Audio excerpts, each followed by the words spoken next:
We're heading out to Kurt and Sue Neller's farm to see some of the cows that they're breeding for meat. So this is going to be interesting. It's 18 degrees. The high today is going to be 23. So you're going to be cold.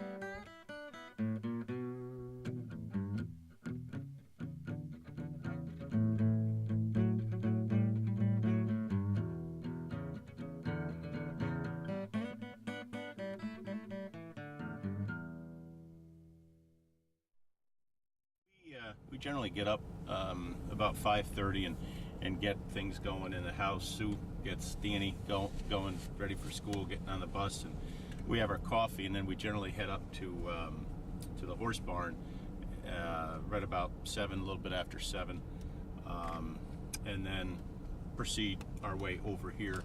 We do the bulls. The bulls are the animals that are ultimately going to be used for custom beef. Some of the bulls we actually raise and sell for pedigree purposes, but we're relatively choosy about that. And then we find our way over here to the Devon barn, and we get the shop wood stove going, so it's nice and warm, and check the cattle, make sure that they have hay, and see that they're all in good condition, and the calves are in good condition. The funny thing is when I first found this group of cattle, this breed of cattle, we had our dairy farm, and we decided we sold our cattle at the dairy farm, and got into the insurance business, and then I've always had animals, horses predominantly, but we decided we wanted a breed of cattle that we could propagate an heirloom breed, a breed that actually was that actually needed to be saved, that perhaps was on the extinct species or the endangered species list, and looked at White Park, we looked at Randall Lineback, we looked at the Milking Devon, and there was a couple other, the Piney Woods, which is a southern cattle, and decided that the Milking Devon seemed to fit our purposes perfectly.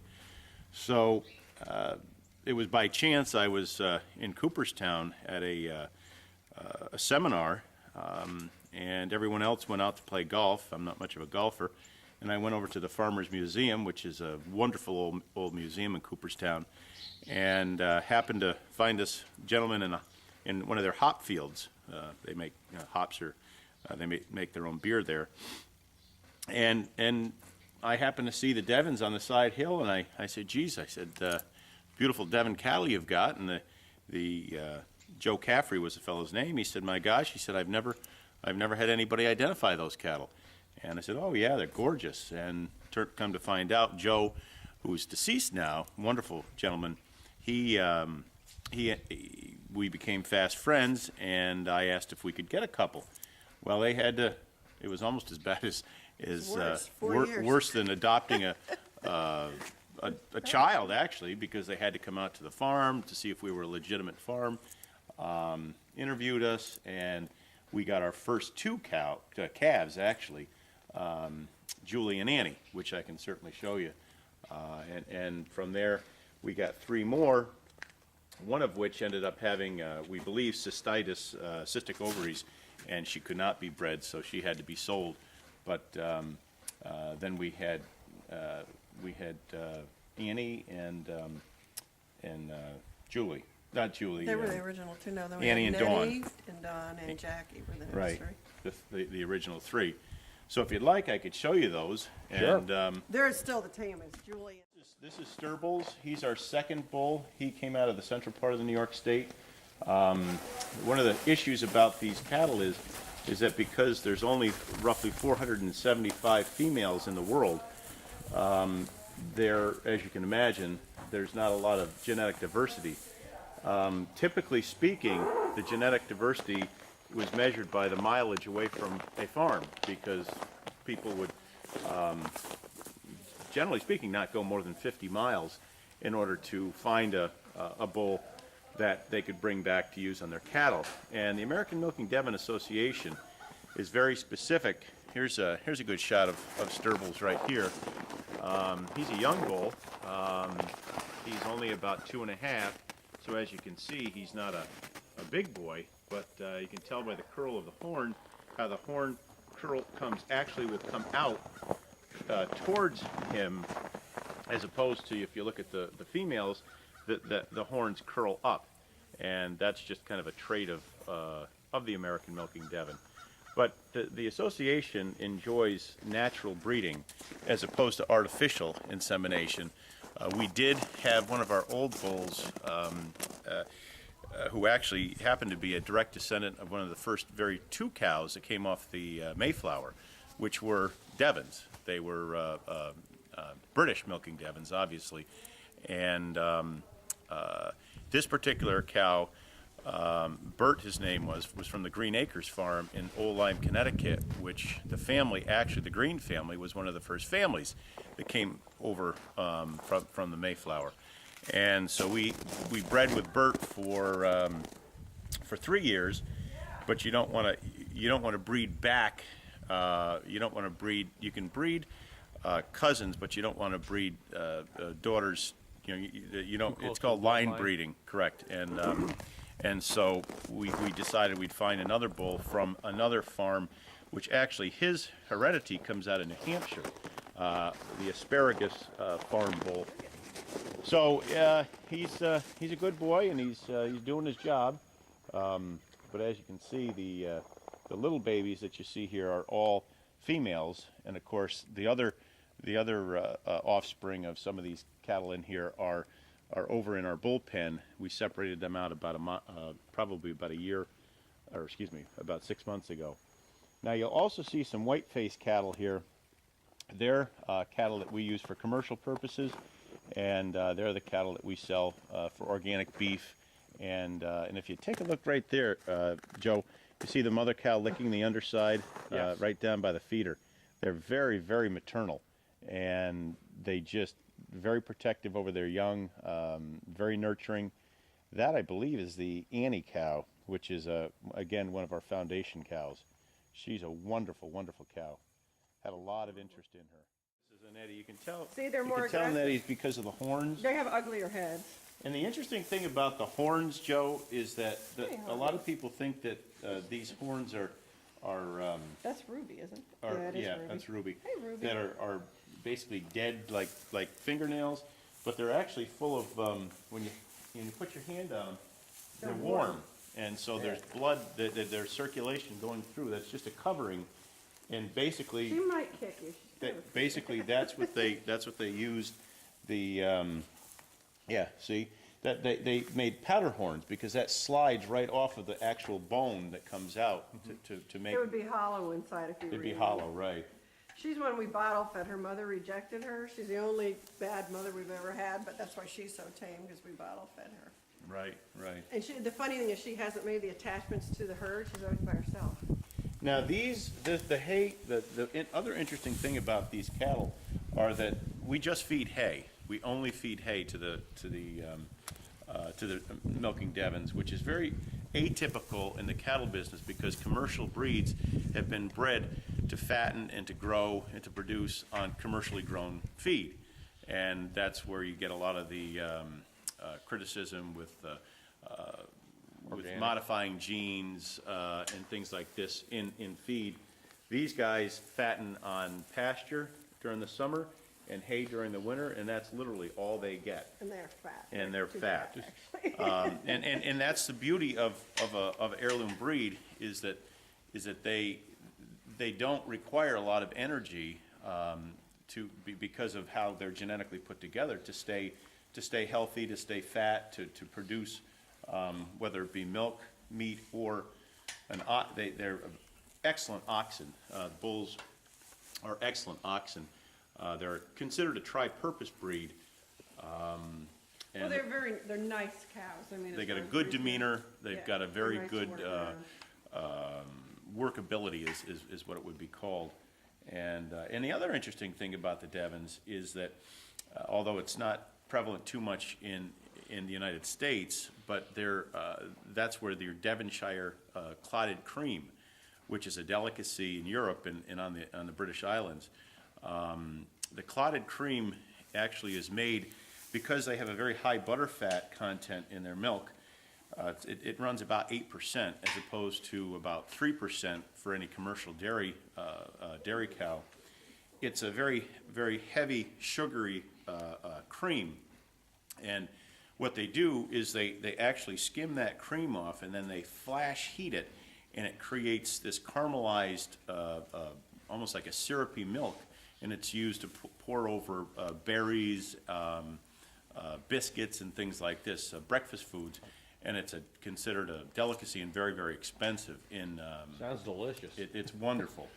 And again, that's why it comes from the Devons, because they are so prolific in their fat content. And it's called solids content, protein and fats, and it's a milk fat. And cows actually are the only species that make a sugar fat, a milk fat. Okay.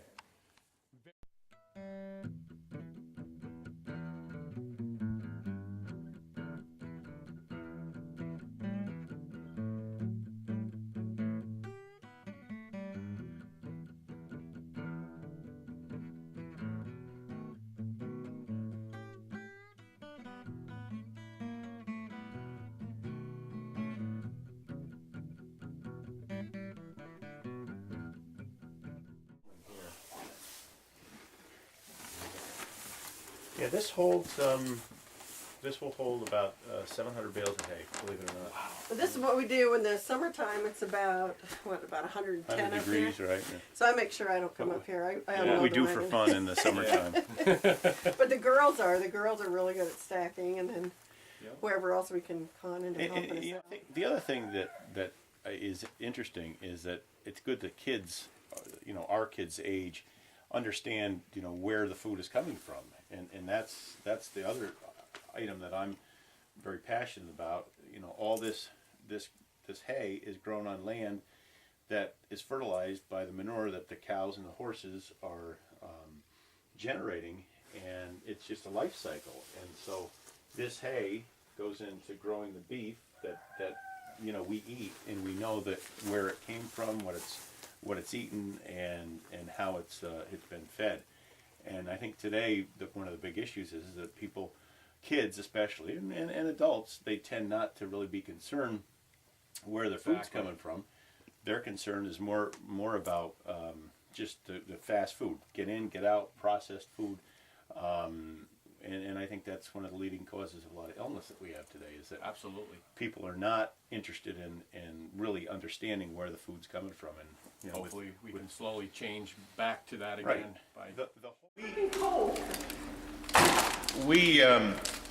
What we do is with meat, it's an interesting situation because you either have a USDA, you have the cow slaughtered through a USDA facility, a slaughterhouse, which means that the cow has to go to the slaughterhouse and it gets poked and prodded, run through a chute, and then of course it gets killed. And so one of the issues with that is that the testosterone in the animal, it gets very nervous, obviously, and the product is not as good as an on-farm kill. If, however, you want to sell, for instance, a steak through like the local berry farm, it must go through a USDA inspection. This here, as you can see, says not for sale.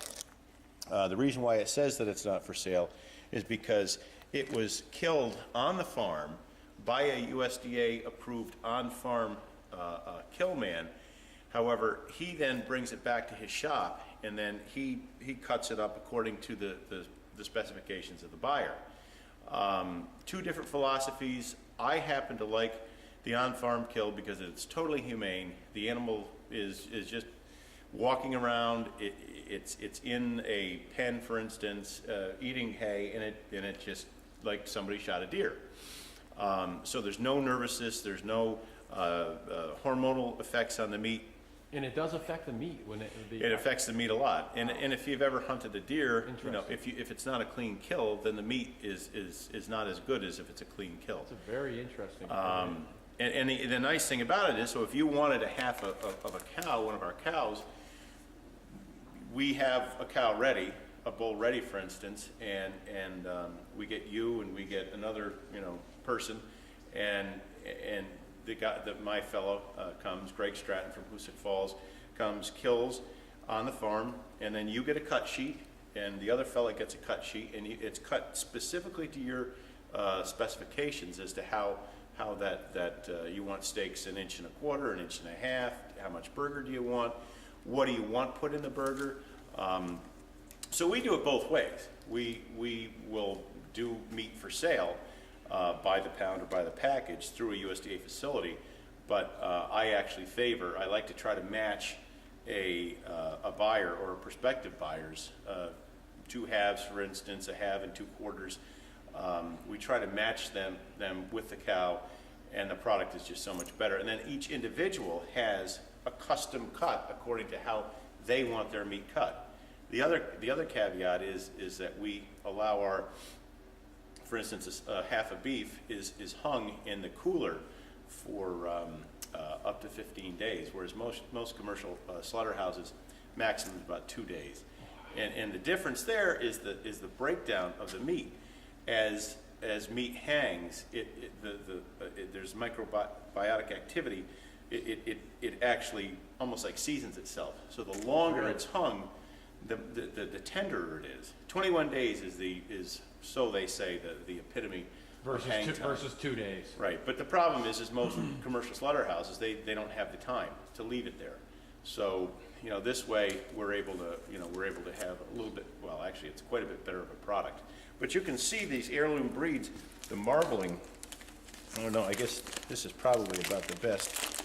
But the marbling in that meat, and that's all on grass, which is amazing. If you looked at a commercial piece of meat, the Hereford Angus, which they're all good breeds, fed on corn, this is every bit as nice. But there's none of the inputs that have to be input into a commercial piece.